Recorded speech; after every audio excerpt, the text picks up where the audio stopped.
At ayun na nga, ginabi na kami sa pag-uwi. At dahil ginutom ang mga boys at pati na si ako, ay nakapagkasunduan namin na kumain muna kami bago kami umuwi. At ayun na nga, naglakad-lakad kami, naghanap na makakainan at ayun nakakita kami. Mukhang masarap, daming nakapila eh. At syempre, pumila kami.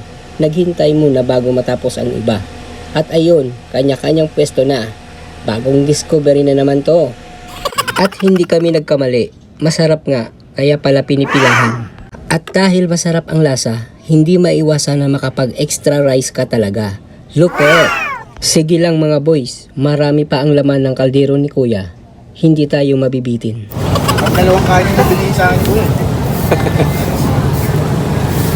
Tulog talaga ang pawis mo dito. Paano yung mga nakakalimang kanin? Ganun.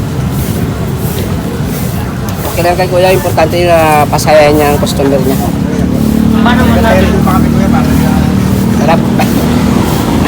Sino ba naman ang hindi mapapa-extra? Ipanalo ang lasa. Hindi bali na daw malugi, basta uuwi ng busog at siguradong babalik-balikan. Tama nga naman, yan ang sekreto sa pagninegosyo.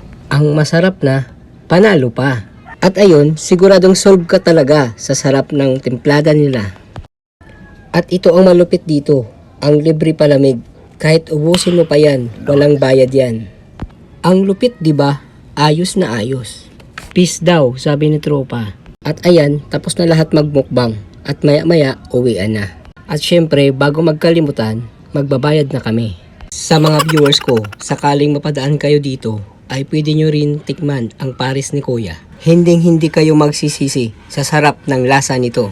Hindi po ito sponsor, hindi po ito ex-deal, pero baka naman, joke lang po. Basta, subukan nyo na lang. Dito lang yan sa Luzon Avenue, malapit sa Pure Gold Commonwealth. Hanggang sa muli, maraming salamat po.